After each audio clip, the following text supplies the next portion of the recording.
지금부터 오늘 1학기 3주차 독일 문제풀이 스터디를 시작하겠습니다.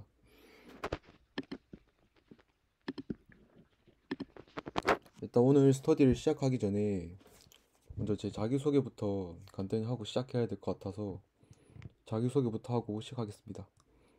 저는 이번 학기부터 고리 부회장을 하게 된 배승환이라고 합니다. 저도 현재 컴퓨터학부 재학생이고 한 알고리즘 문제를 푼 지는 한 4개월 정도 된 것 같습니다. 한 4개월 동안 300문제 정도 풀었고 지금 백준티어는 골드 1에 위치하고 있습니다. 제가 알고리즘을 막 엄청 잘 안다고 말씀드릴 수는 없지만 제가 제 능력 선에서 최대한 목요일 스터디를 위해서 준비와 조사를 많이 해올 테니까 같이 스터디를 하면서 나중에 코딩 테스트에서 다들 좋은 결과를 얻으셨으면 좋겠습니다. 저는 문제를 풀 때 C++를 사용하고 있는데 그래서 스터디 자료에 잠깐 코드가 나오는데 C++로 되어 있을 겁니다. 근데 이게 언어가 다르다고 해서 알고리즘 문제들이 로직만 알면 구현은 그렇게 어렵지 않기 때문에 다른 언어로 공부하시는 분들도 괜찮으실 것 같습니다. 그 스터디 중간중간에 의견이나 질문이 있으면 언제든지 해주시길 바랍니다.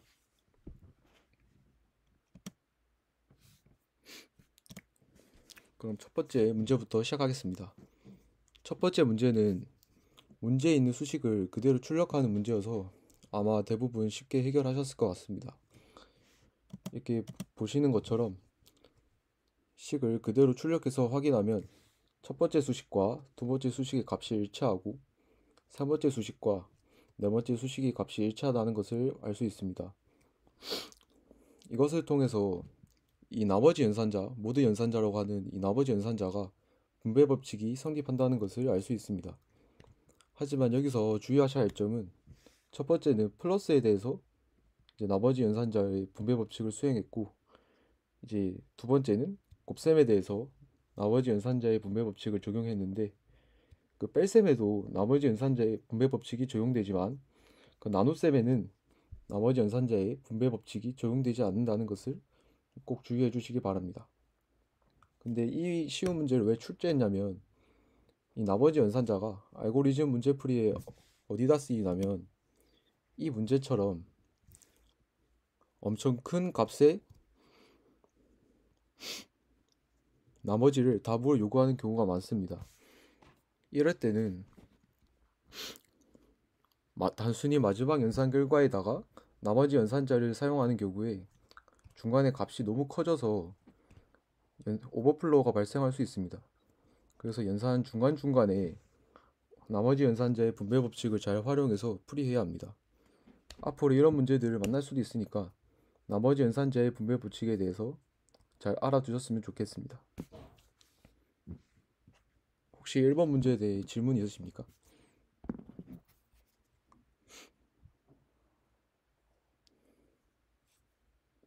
없는 걸로 치고 2번 문제로 넘어가겠습니다.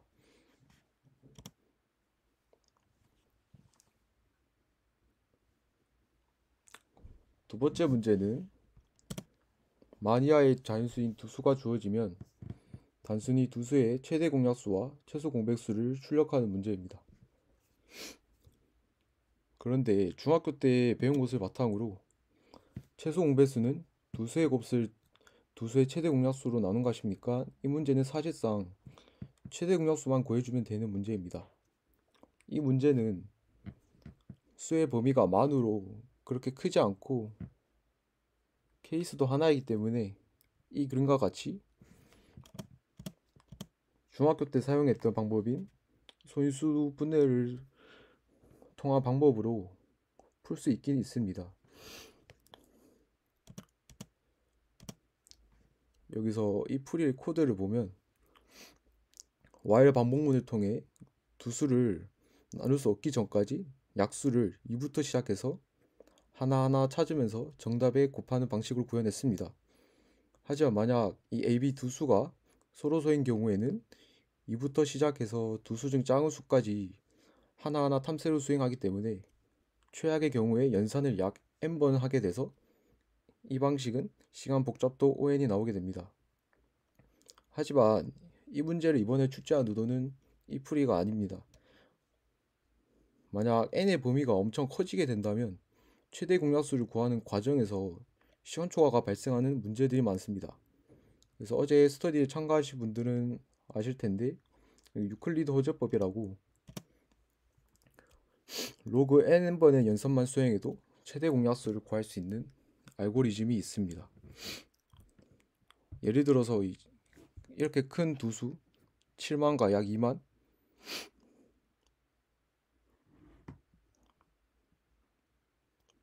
이것을 예를 들어서 유클리드 호재법을 다시 한번 짚고 넘어가겠습니다.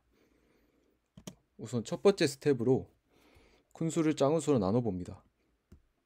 78,696을 19,331로 나누면 나누어 떨어지지 않는데 이렇게 나누어 떨어지지 않는다면 이 나눈 작은 수와 이 연산의 나머지를 가져와서 다시 큰 수를 다시 작은 수로 나누는 스텝을 진행합니다. 이렇게 또 나눠서 떨어지지 않으면 또 나눈 수와 나머지를 다시 가져와서 또 큰 수를 작은 수로 나눕니다. 이걸 언제까지 해야 된다면 큰 수가 작은 수로 나눠질 때까지 반복하면 그게 마지막으로 작은 수가 최대 공약수가 되는 알고리즘이 유클리드 호재법입니다. 이것을 먼저 코드로 구현하기 전에 살펴보면 단계마다 이전 단계의 나눗셈의 나머지와 작은 수를 가져오는 것을 바탕으로 이 재규함수로 코드로 구현할 수 있습니다. 이렇게 보시는 것처럼 큰 수를 작은 수로 나누었을 때 나누어 떨어지면 작은 수가 최대 공약수이기 때문에 B를 리턴하고 그렇지 않으면 작은 수와 나머지를 가져와서 다시 함수를 수행하게 됩니다. 여기서 A가 큰 수고 B가 작은 수라 가정했는데 왜 그것을 B가 큰 수가 들어왔을 때 왜 예외를 처리를 안 해주냐고 생각하시는 분들이 있는데 여기서 B가 크다고 가정해도 첫 번째 단계부터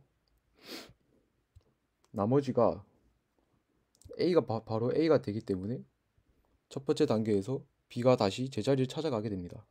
그래서 이 함수 내에서 굳이 A, B의 크기를 비교하는 과정은 없어도 됩니다. 이렇게 유클리드 호재법으로 최대 공약수를 구한 다음에 최대 공약수를 출력하고 두 수의 곱을 최대 공약수로 나눠주면 되는 풀입니다. 혹시 이번 문제에 질문 있으신가요?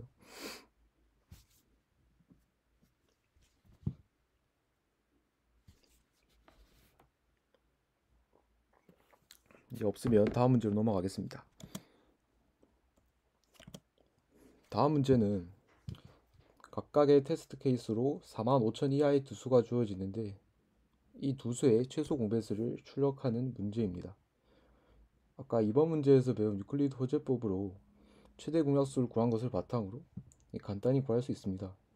근데 사실 이 문제도 입력 값이 최대 15,000으로 그렇게 크지 않고 케이스도 100,000개밖에 없어서 최대 공약수를 구하지 않고 통과할 수 있는 코드가 존재합니다. 예를 들어서 9와 15의 최소 공배수를 구한다고 치면 작은 수인 9의 배수들을 9, 18, 36 순으로 탐색하면서 이제 큰 수인 15와 나눠질 때까지 보면서 최소 공배수를 찾는 풀이가 있습니다. 보신 것처럼 함수에서 a가 더 크다고, 더 큰 수다라고, a가 더 작은 수라고 가정하고 했는데 b가 더 큰 수가 들어올 경우를 a가 더 큰 수를 들어올 경우를 방지하기 위해서 a가 더 크면 b와 a 위치를 바꿔서 다시 함수에 넣어줬습니다. 그래서 a가 더 작은 수니까 a 곱하기 1, 2, 3 이렇게 하나하나 탐색하면서 b와 나눠 떨어질 때까지 탐색을 수행하면 됩니다. 하지만 서로소인 경우 두 수의 작은 수의 배수까지 탐색을 수행하기 때문에 굉장히 비효율적이기 때문에 좋지 않습니다. 따라서 이번 문제와 같이 유클리드 호재법으로 최대 공약수를 구한 다음에 두 수의 곱을 최대 공약수로 나눈 것을 통해 최소 공배수를 구하는 것이 이 문제를 가장 효율적으로 풀 수 있는 알고리즘입니다. 그럼 3번 문제에 대해서 질문 있으신가요?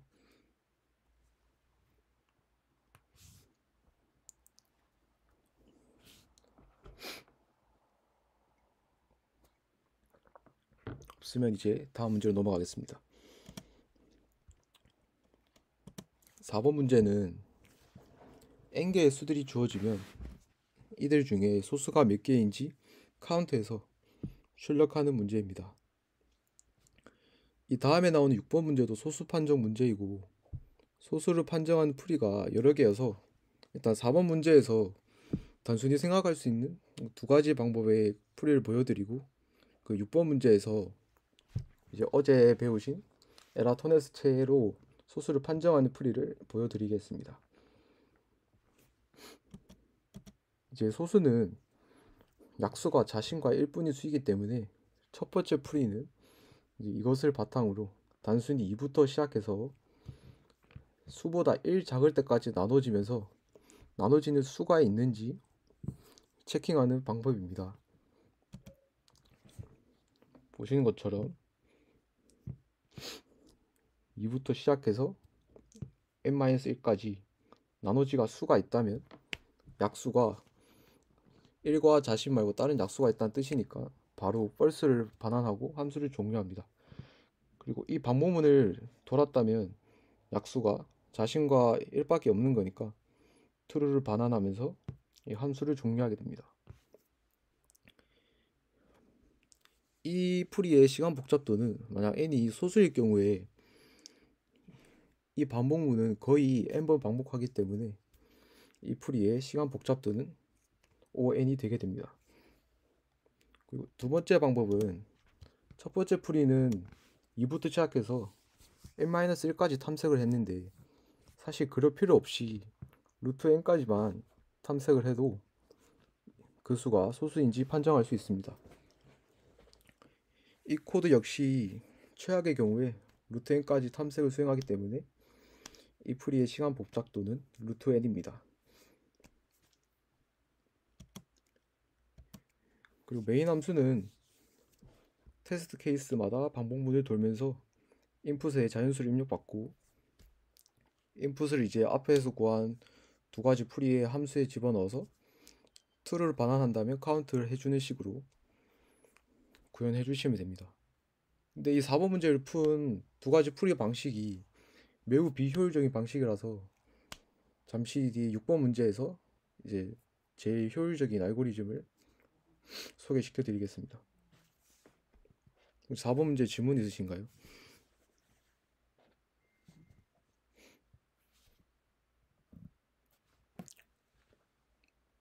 그럼 이제 다음 문제로 넘어가겠습니다. 5번 문제는 자료 구조 중에서 힙 또는 우선수리 Q라고 하는 자료 구조에 관한 문제입니다. 힙 자료 구조에 대해서 먼저 잠시 짚고 넘어가면 힙 자료 구조는 이진 트리를 기반으로 하고 모든 노드에 저장된 값의 우선순위가 그 노드에 자식 노드에 저장된 값의 우선순위보다 항상 높게 자료들이 저장된 자료 구조입니다. 이 그림이 이번 문제와 동일한 최소 힙을 그림으로 나타낸 그림입니다. 보시는 것 같이 이제 1번 값의 노드는 그 자식 노드 두 개의 값 4번, 7번보다 작기 때문에 우선순위가 높아서 부모 노드로 저장되어 있고, 4번 노드 역시 자식 노드인 12와 9를 비교해 보면 우선순위가 높기 때문에 부모 노드에 저장되어 있는 것을 볼 수 있습니다. 만약 힙에 새로운 노드를 추가하는 경우에는 가장 마지막 노드로 추가한다는 것을 가정해서 이 새로 추가한 노드가 제자리를 찾을 때까지 부모 노드와 우선순위를 계속 비교하는 방식으로 이 새로운 노드를 추가할 수 있습니다.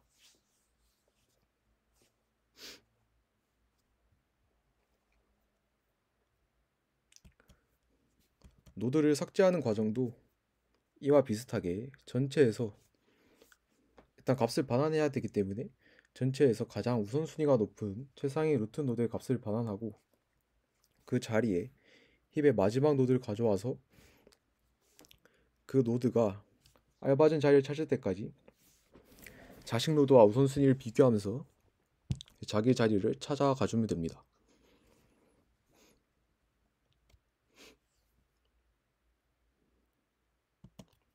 이제 힙을 구현하는 방법에는 여러 가지가 있는데 이게 힙을 구현하는 게 실제 자료구조 강의에서도 한두 시간으로 구현을 설명할 수 있는 게 아니기 때문에 만약 배열로 힙을 구현하는 것이 궁금하신 분들은 검색을 해보시거나 아니면 제 블로그에 구현을 해놨으니까 참고해 주시면 감사하겠습니다. 그리고 이번 풀이에서는 라이브러리를 사용해서 이 문제를 풀이하는 하 것을 보여드리겠습니다.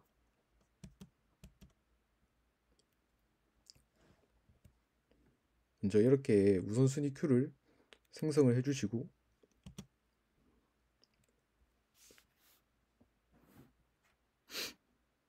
입력받은 자연수가 0이면 힙이 비어있는지 체킹해서 힙이 비어있으면 이제 제일 우선순위가 높은 값을 반환하고 그 값을 제거합니다.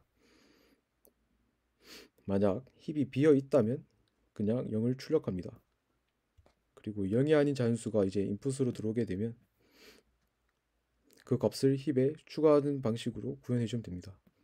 여기서 값마다 마이너스를 붙인 이유는 문제 입력값이 전부 다 양수이고 이제 C++ 우선순위 큐에서 기본 우선순위가 값이 클수록 우선순위가 높은 걸로 설정했기 때문에 이 우선순위를 반대로 뒤집기 위해서 간단히 마이너스를 붙이는 것을 통해서 힙에 집어넣었습니다. 이렇게 마이너스를 붙이는 것 외에도 이제 따로 어제 배우신 것처럼 컴프 함수를 선언해서 우선순위를 원하는 것으로 설정할 수 있습니다.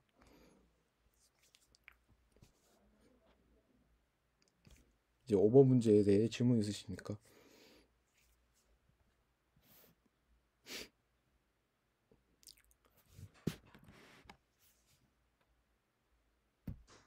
그럼 이제 다음 6번 문제로 넘어가겠습니다.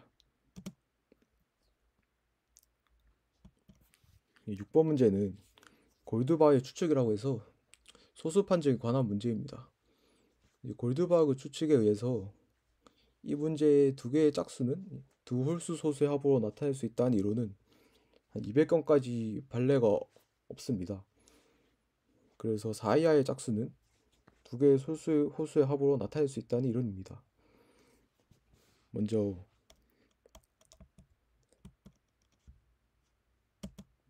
단순하게 생각해서 입력반의 짝수를 먼저 두 홀수로 나누고 이 나눈 홀수들이 소수인지 아닌지 하나하나 판정하면 어떻게 되는지 시간 복잡도를 계산해 보겠습니다. 이제 4번 문제를 바탕으로 어떤 수가 소수가 아닌지를 판단하는 가장 빠른 알고리즘은 O의 루트 n이었습니다.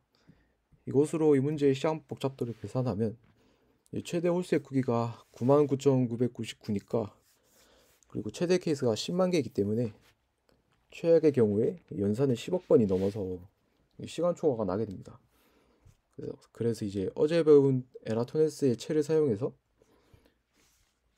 10만 가지의 모든 소수를 구해놓고 이 문제를 풀어 나가야 합니다. 그래서 에라토네스 채를 다시 한번 설명하고 넘어가겠습니다.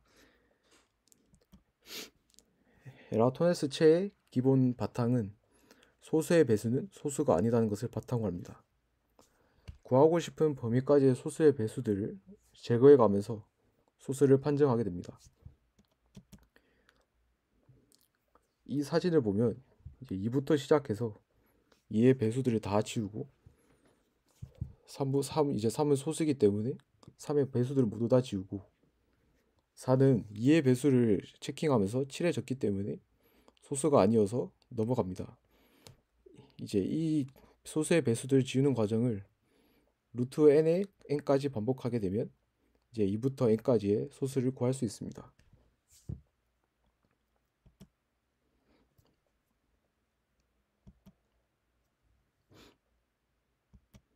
자, 이제 코드를 보면 10만 개 크기의 배열을 생성해서 배열의 인덱스 기반으로 접근해서 에라토네스 채를 활용해서 이제 그 인덱스 배열의 값이 1이면 소수가 아니고 0이면 소수이다로 소수 판정을 구현할 수 있습니다.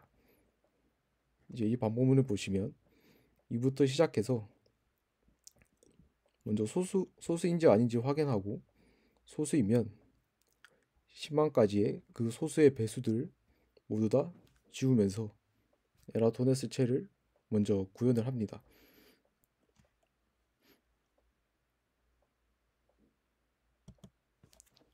그리고 문제를 보시면 답이 여러 개인 경우에 두 홀수 소수의 차가 가장 큰 값을 출력하라고 했기 때문에 이제 가장 작은 홀수인 3부터 시작해서 이제 만약 인풋이 17로 들어오면 16으로 들어오면 16에서 3을 뺀 3과 13을 이제 소수인지 아닌지 판단해 주면 됩니다. 그래서 i도 소수이고 입력값에서 i를 뺀 값도 소수이면 그 값을 바로 출력하고 이제 바로 반복문을 빠져나오는 식으로 이 문제를 구현해 주시면 됩니다. 이제 6번 문제에 대해서 질문 있으신가요?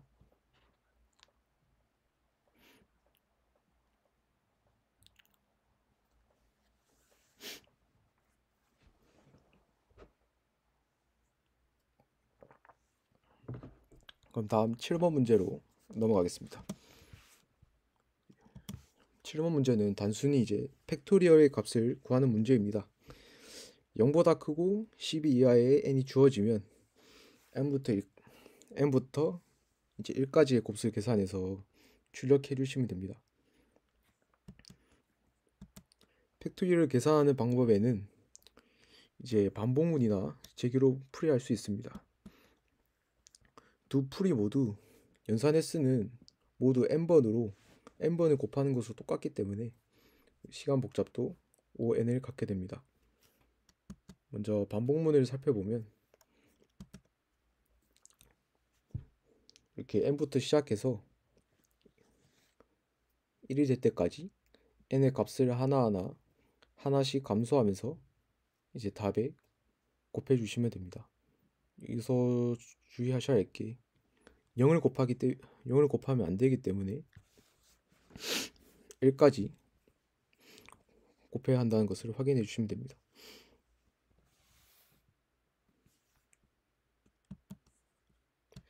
제기를 통해 고려한다면 여기서처럼 n이 0일 때 1을 리턴하는 것처럼 종료 조건이 무조건 있어야 한다는 것을 조심해서 이제 코드를 작성해 주시면 됩니다.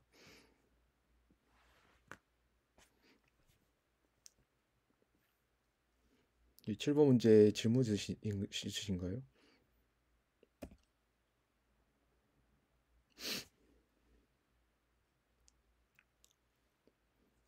그럼 이제 8번으로 넘어가겠습니다.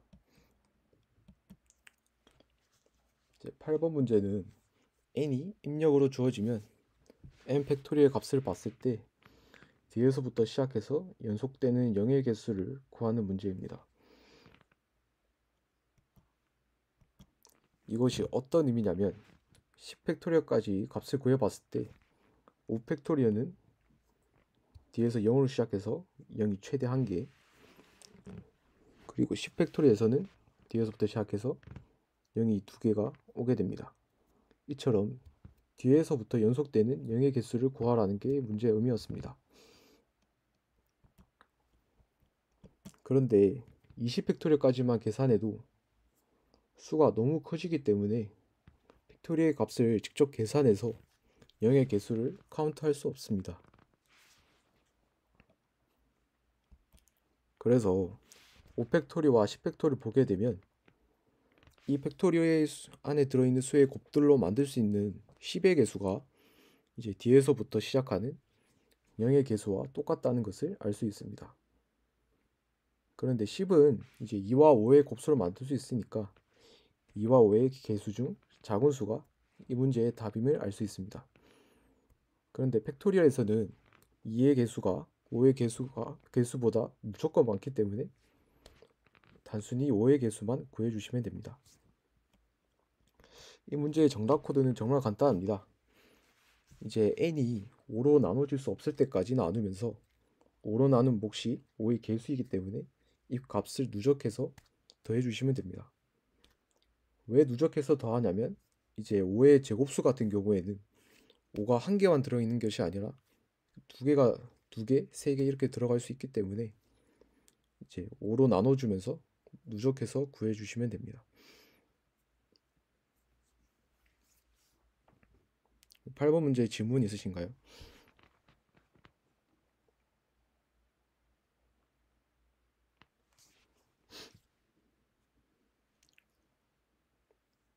그럼 이제 9번 문제로 넘어가겠습니다. 9번 문제는 이제 8번 문제와 매우 유사한 문제입니다.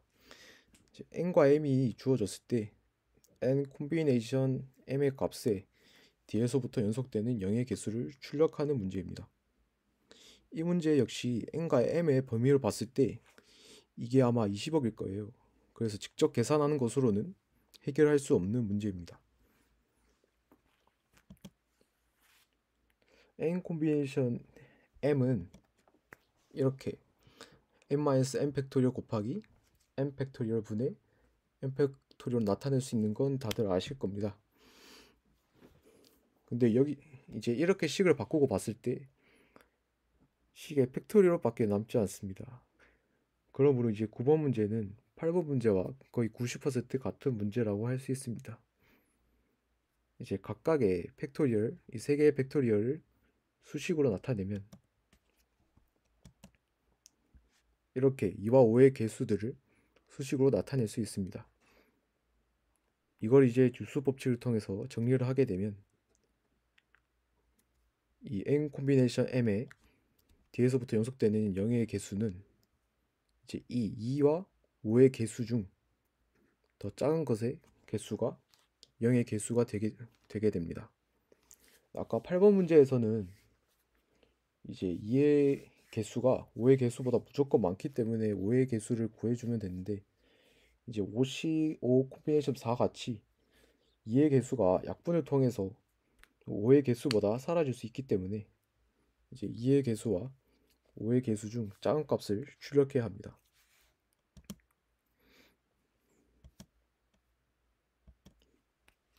이것을 이제 코드로 보게 되면 아까 8번 문제에서 구했던 방식으로 2와 5의 개수를 세주시면 됩니다.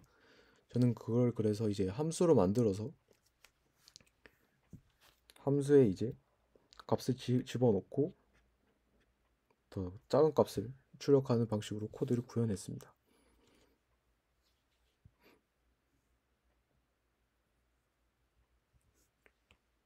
마지막 9번 문제에 질문 있으신가요?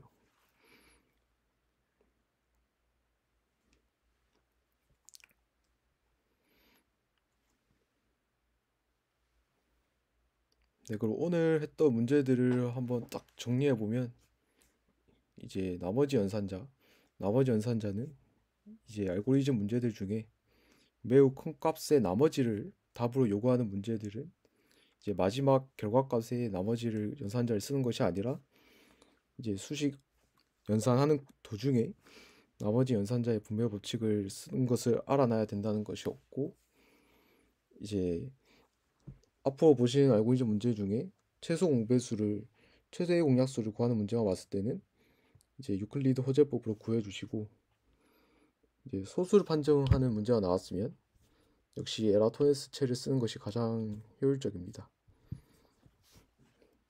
그리고 오늘과 같이 직접 계산할 수 없는 문제들이 많았는데, 이런 문제들이 나오면 한번 수식으로 직접 값을 구해서 이제 규칙을 찾는 것도 한 가지 방법이 될 수 있습니다.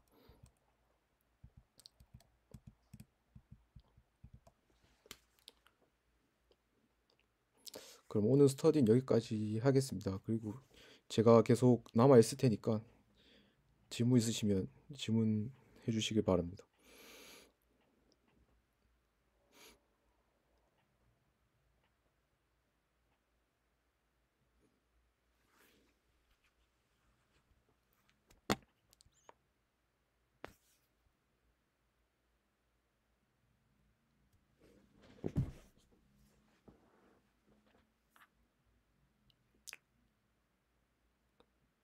수고하셨습니다.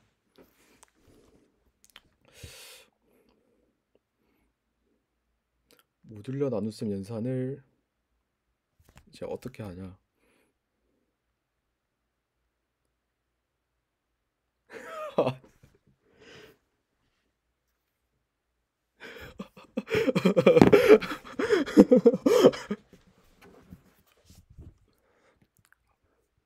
김준 씨 마이크 켜주세요.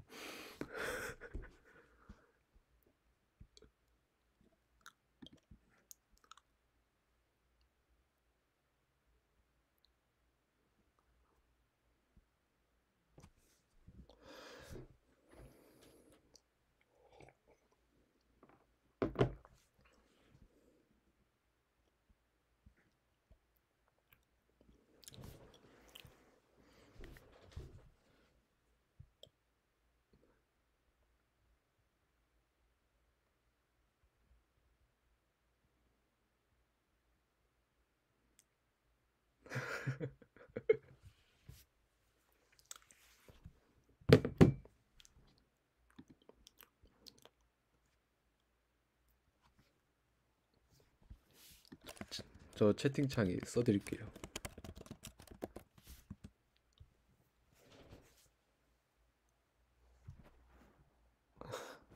아, 예? 다음부터는 코드를 좀 더 코드를 좀 더 자세히 설명해야겠는데.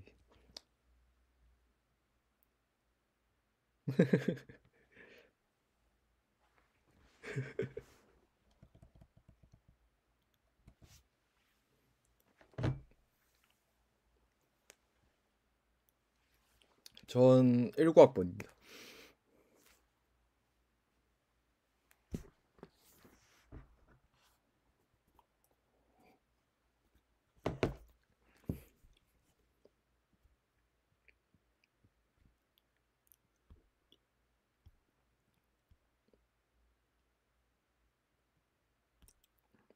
네, 시간 되죠.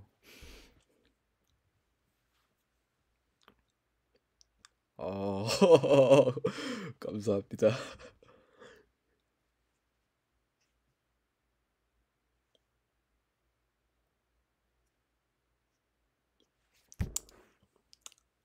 아,